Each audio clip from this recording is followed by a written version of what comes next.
Welcome to this video on mastering custom HTML email templates in HubSpot.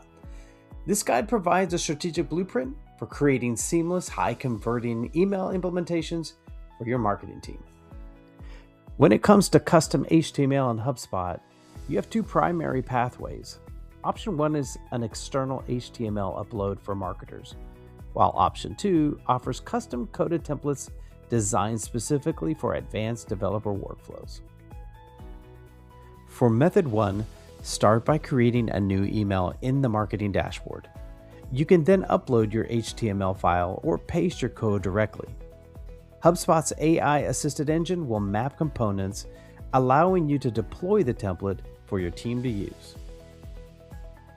Method 2 involves custom coding via the Design Manager. This gives developers total control.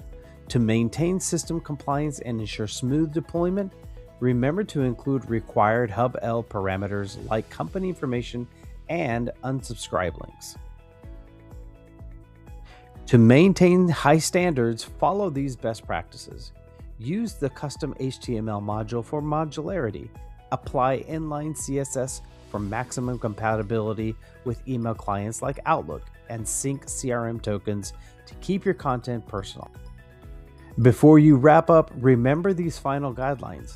Check your subscription tier requirements, perform mandatory system safety checks, and always use the dynamic preview system to test your email across different devices and clients. This video includes information sourced from Slide Team and Medieval to help illustrate our design concepts. Thank you for watching this guide on custom HTML email development in HubSpot.